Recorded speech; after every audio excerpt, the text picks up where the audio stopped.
శ్రీరామ్ శ్రీమాత్రే నమః శ్రీ గురుభ్యో నమః. దేవగురువైన బృహస్పతి వృషభ రాశిలో ఆయన సంచారం చేస్తూ ఉన్నారు.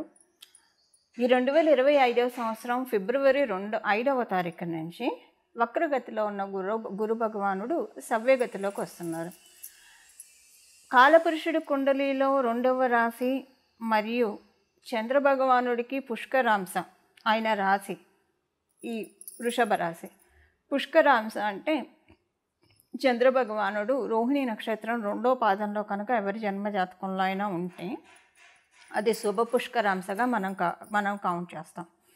అశ్విని నక్షత్రం 1వ పాదము, రోహిణి నక్షత్రం 2వ పాదం, ఇలా కొన్ని నక్షత్రాలు ఉంటాయి. ఆ పాదాలను అనుసరించి అంటే 1వ పాదంలోనే పుట్టాలి. అశ్విని నక్షత్రం 1వ పాదంలో పుడితే ఏ గ్రహం అయితే ఉంటుందో అది చాలా మంచి ఫలితాలను ప్రసాదిస్తుంది. మళ్ళీ అక్కడ ఎలాంటి ఫలితాలను ప్రసాదిస్తుంది అనేది మన జన్మజాతకాన్ని బట్టి ఆధారపడి ఉంటుంది.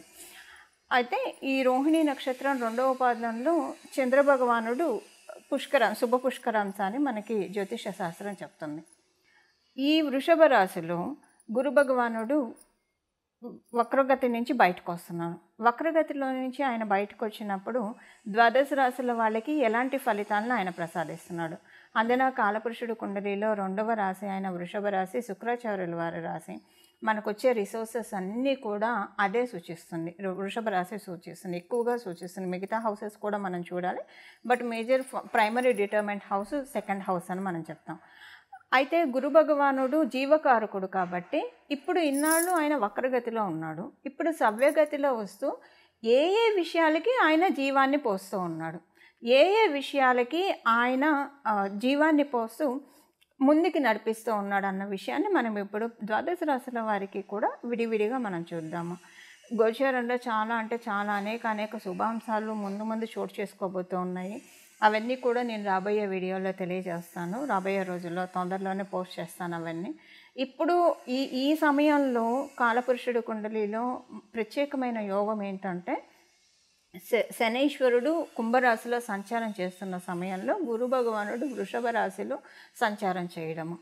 అంటే దీనికి విశేషం ఏంటి అంటే శనైశ్వరుడు శశమహాపురుష యోగాన్ని ఇస్తూ ఉన్నాడు కుంభరాశిలో ఉంటూ. అంటే కాలపురుషుడు కుండలిలో నుంచి కదా స్వస్థానంలో ఉంటే కొన్ని రాశుల వాళ్ళకి శశమహాపురుష యోగం అప్లికేబిలిటీ ఉంటుంది. అయితే ఇదే సమయంలో ఎప్పుడైనా ఏదైనా మనకు ఏ గ్రహమైనా యోగాన్ని ఇవ్వాలంటే ఎప్పుడైనా ఇమీడియట్గా అడ్డుపడే గ్రహము శనీశ్వరుడు, కర్మకారకుడైన శనీశ్వరుడు. వీళ్ళకి పూర్తిగా మంచి కర్మ లేదు, ఎందుకు ఇస్తున్నావు అని ఆయన క్వశ్చన్ చేస్తారు. అప్పుడు ఏం చేస్తారంటే మనకు ఒకవేళ బాగా ఉంటే కనుక ఆయన ఎక్కువ వరాలను ఇచ్చేస్తారు. ఒకవేళ పూర్వజన్మ కర్మ ఈ జన్మలో మనం తెలియక చేసుకున్న విషయాలు ఏమైనా మనల్ని బాధించే ఉంటే కనుక అవి క్యాన్సిలేషన్ చేసేస్తారు. అంటే మనం బాధపడము ఆనందము పడము, యావరేజ్ అయిపోతుంది అక్కడ, అంటే నగేట్ అయిపోతుంది. కొన్ని దోషాల్ని నగేట్ చేసేస్తాడు శనీశ్వరుడు. ఎందుకంటే ఆయన న్యాయ నిర్ణేత, జస్టిస్ ఇవ్వడంలో ఆయన కరెక్ట్గా ఉంటాడు. ఇంకా దేవగురువైన బృహస్పతి గురించి మనందరికీ తెలిసిందే. ఆయన ఎప్పుడైనా సరే మనల్ని సేవ్ చేయాలని చూస్తాడు, మనల్ని ధర్మ మార్గంలో పెట్టాలని చూస్తాడు. సర్వదా మనల్ని ధర్మ మార్గంలో ఉంచి మంచి ఐడియాలజీ ఉంచి అందరితోటి మనకి మంచి సత్సంబంధాలు ఉంచి మనల్ని ఎప్పుడూ కూడా ఒక చక్కగా అంటే ఇలాగా ఎప్పుడు పరిరక్షించాలని చెప్పి ఆయన మనల్ని చూస్తూ ఉంటాడు. అయితే వృషభ రాశి పూర్తిగా అనుకూలం కాదు గురు భగవానుడికి. ఆయన సవ్యగతిలో ఉన్న ఫలితాలు 12 రాశుల వాళ్ళకి ఎలాంటి ఇంపాక్ట్ ఉంటుంది అన్న విషయాన్ని మనం ఇప్పుడు చూద్దాం. కర్కాటక రాశికి ఉన్న ఫలితాలు. కర్కాటక రాశికి మీకు లాభస్థానంలో ఆయన వక్రించి ఉండడం వల్ల ఆయన మీకు షష్టాధిపతి మరియు నవమాధిపతి కూడా అయ్యాడు. సో లాభస్థానంలో ఆయన మీకు వక్రించి ఉండడం వల్ల ఇది మీకు కొంతమందితోటి అంటే కొన్ని అదృష్టం అంటే కొన్ని చేయి దాకా వస్తాయే రావా ఇప్పుడు వ్యాపారస్తులు అయితే ప్రాజెక్ట్స్ అనుకోండి, వస్తాయా రావా పెండింగ్లో ఉండిపోయినాయి. అరే వీళ్ళు తీసుకుంటారు కదా మన దగ్గర నుంచి, ఇంకా తీసుకోలేదంటే ప్రతిదీ అయినట్టే ఉంటుంది, చివరి దాకా వస్తుంది, అద్దంలో మిఠాయిలాగా అయిపోతుంది. కానీ బాగా కూడా ఉంది కొంత, బట్ ఇది కొంత మీరు ఇబ్బంది పడ్డారు. దాంతోపాటు నిద్రలేమి బాగా ఇబ్బంది పడ్డారు కర్కాటక రాశి వాళ్ళు. ఈ గడిచిన 5-6 నెలల్లో కంటికి సంబంధించిన ఇబ్బందులు కావచ్చు, కంటికి సంబంధించిన ఇబ్బందుల వల్ల బ్రెయిన్ అంతా అంటే ఇప్పుడు కళ్ళు ఇలా చిట్లించి చూడడం కావచ్చు, ఇలాంటి వాటి వల్ల ఇక్కడంతా నొప్పి రావడం, ఇక్కడంతా నొప్పి రావడం. ఒకవేళ అలా కంటికి సంబంధించిన ప్రాబ్లం లేకపోయినా కొంచెం భారంగా అనిపించింది ఒక 5-6 నెలల నుంచి. ఒకరోజు బాగుంటే 10 రోజులు బాగుంటే 2 రోజులు బాగుండట్లేదు. అంటే అది లిటరల్గా ఆరోగ్య సమస్యలను కూడా మనం చెప్పడం లేదు. మీ పనులన్నీ మీరు చేస్తూనే ఉన్నారు, కానీ శక్తి తక్కువగా ఉంది. వీటితోటి కంటికి సంబంధించిన వాటితో కొంచెం ఎక్కువగా బాధపడ్డారు. ఫైనాన్షియల్గా కొంత బాగానే ఉన్నా కూడా కొంత ఇబ్బందులు అయితే కొంత పడ్డారు. మరీ ఎక్కువ అని చెప్పని 50-50 వస్తూనే ఉన్నాయి. ఇంకా అవి కూడా వస్తే బాగుండేదేమో అన్నట్లు ఉంది. ఇప్పుడు ఏంటంటే మొత్తం స్ట్రీమ్ లైన్ అవుతుంది. అంతా కూడా అన్నీ సమకూరుతాయి. ఇప్పుడు మీకు అంతకుముందు అన్నీ కూడా పెండింగ్లో ఉన్న పనులన్నీ టక ఇంకా మొదలవుతాయి అన్నమాట. ఇక మీరు చాలా బిజీ అవుతారు. ఈ ఫిబ్రవరి 5వ తారీఖు నుంచి ఎంత బిజీ అవుతారంటే చాలా, అంటే ఇప్పుడు ఎగిరెగిరి దంచిన అన్నట్టు కాకుండా డెఫినెట్గా మీరు పడే శ్రమ మీకు డెఫినెట్గా ఇన్ రిటర్న్ ఫైనాన్షియల్ బ్లెస్సింగ్స్ని తెచ్చే పెడుతుంది. ఫైనాన్షియల్ బ్లెస్సింగ్స్ తోటే మీరు బిజీ అవుతారు, కానీ ఉత్తగా అయితే బిజీ అవ్వరు. ఇది మీకు కర్కాటక రాశిలో పుట్టిన వాళ్ళకి గురు భగవానుడు ఇస్తున్న బ్లెస్సింగ్స్. గురు భగవానుడు సవ్యగతిలోకి వచ్చినప్పుడు ఇచ్చే ఫలితాన్ని ఇప్పటిదాకా మనం చూసాము. ద్వాదశ రాశుల వాళ్ళు చేసుకోవాల్సిన పరిహారం ఏంటి అంటే ఏ స్తోత్రం చదువుకోవడం వల్ల గురు భగవానుడు ఇప్పుడు 12 ఏళ్ళు గురు భగవానుడు ఈ సవ్యగతి ఇంకా బాగా మీ జన్మజాతకంలో గురుబలం ఉన్నా లేకపోయినా కూడా మీరు చక్కగా తీసుకోవచ్చు. ఈ విషయాన్ని మనం ఇప్పుడు ఒకసారి చూద్దాము. ఇది మనకి స్వామి గురు భగవానుడు అంటేనే గురుమూర్తి, మనందరికీ తెలుసు. ఆయన ఉన్నది శుక్ర రాశిలో కాబట్టి అమ్మవారిని మనం ఆరాధించాలి. అమ్మవారిని గురుమూర్తి రూపంలో ఆరాధించాలి. ఆ నామాలు ఏంటి ఇప్పుడు మనం చూద్దాం. అంటే అమ్మవారిని గురు రూపంలో మనం ఆరాధించాలి. ఇప్పుడు శుక్ర భగవానుడు అంటేనే అమ్మవారు. అందువల్లే మనకి జన్మజాతకంలో శుక్ర భగవానుడు ఎక్కడైతే ఉంటాడో అక్కడ సీతమ్మవారు కూర్చుందనో, శ్రీ మహాలక్ష్మి అమ్మవారు కూర్చుందనో మన పెద్దలు, అంటే జ్యోతిష శాస్త్రాన్ని బాగా కాచి వడపోసిన పెద్దల దగ్గర మనం నేర్చుకుంటే కనుక వాళ్ళు మనకు అలానే టీచ్ చేస్తారు. ఇక్కడ శుక్ర భగవానుడు అని వాళ్ళు చెప్పరు, ఇక్కడ సీతమ్మవారు కూర్చుంది, ఇక్కడ శ్రీ మహాలక్ష్మి అమ్మవారు కూర్చుంది ఈ చార్ట్లో, అంటే ఈ ప్లేస్లో అని చెప్తారు. అలాగే 12వ స్థానానికి వచ్చేసరికి వాళ్ళు ఏం చెప్తారంటే 12వ స్థానం అంటే సహజంగా లాసెస్, వ్యయము, ఖర్చు ఇలా రకరకాలుగా ఉంటాయి. అందులో కూడా చాలా మంచి విషయాలు ఉంటాయి. గిఫ్ట్ డీడ్స్ ఉంటాయి 12వ స్థానం నుంచి గిఫ్ట్ డీడ్స్. ఇప్పుడు ఎందుకు నేను 12వ స్థానాన్ని ప్రత్యేకంగా తీసుకున్నాను అన్న అంశాన్ని నేను మీకు చెప్తాను. 12వ స్థానం గిఫ్ట్ డీడ్స్, అలాగే 12వ స్థానం మన ఫారెన్ ట్రావెల్స్ని సూచిస్తుంది, అలాగే ఎక్స్పోర్ట్ అండ్ ఇంపోర్ట్స్ని సూచిస్తుంది 12వ స్థానము. ఇంకా మేజర్గా మనకి అంటే జ్యోతిష శాస్త్రాన్ని ఎవరైతే అమ్మవారి ఉపాసన అంటే బాగా తపస్సులాగా తీసుకుంటారో వాళ్ళు ప్రతి ఒక్క హౌస్ను కూడా బ్యూటిఫుల్గా చూస్తారు. సో వాళ్ళు ఏం చెప్తారంటే పెద్దలు, ఇప్పుడు అంటే నేను చెప్పేది చాలా కాలం క్రితం పెద్దలు మనకి ఎలా చెప్తారంటే, మనకి టీచ్ చేసేది వాళ్ళు ఎలా చేస్తారంటే, బాగా వయోవృద్ధుల దగ్గర మనం నేర్చుకుంటే వాళ్ళు టీచ్ చేసే పద్ధతి ఎలా ఉంటుందంటే 12వ స్థానం అంటే అమ్మ ఒడి అని చెప్తుంది.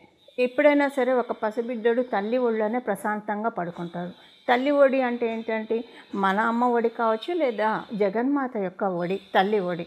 ఇప్పుడు ఇది ఎంత ఎందుకు చెప్తున్నానంటే మనకి కాలపురుషుడు కుండలిలో 12వ స్థానానికి అధిపతి గురు భగవానుడు.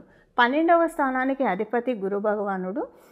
ఇన్ని విశేషాంశాలు కూడుకున్న గురు భగవానుడు మనం ఇప్పుడు ఈ నామాన్ని జపించడం వల్ల, అమ్మవారికి సంబంధించిన ఇప్పుడు మనం తెలుసుకోబోయే ఈ నామాన్ని జపించడం వల్ల, అంటే గురు భగవానుడిని మనం అమ్మవారు గురు రూపంలో వస్తే ఎలా ఆరాధిస్తామో అలా ఆరాధించడం వల్ల, ఇందులో ఒకటి మనం సరస్వతి అమ్మవారి పూజ చేసుకోవచ్చు ప్రతిరోజు, లేదా గాయత్రి అమ్మవారి, మగవాళ్ళైతే గాయత్రి మంత్రాన్ని జపించడం కావచ్చు, లేదా అష్టోత్తర శతనామావళి, గాయత్రి అమ్మవారి అష్టోత్తర శతనామావళి చదవడం, లేదంటే ఇప్పుడు మనం తెలుసుకోబోయే ఈ నామాన్ని జపించడం వల్ల.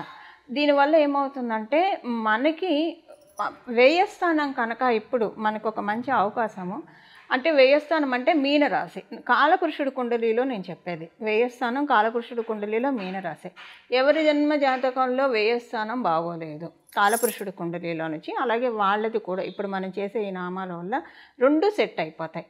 ఇప్పుడు సపోజ్ కాలపురుషుడు కుండలిలోంచి వ్యయ స్థానం మేషరాశి వాళ్ళకి మీనరాశి 12వ స్థానం అవుతుంది. వృషభ రాశి వాళ్ళకి అదే వ్యయ స్థానము లాభస్థానం అవుతుంది. మిథున రాశి వారికి అదే వ్యయ స్థానము వాళ్ళకి దశమ స్థానం అవుతుంది.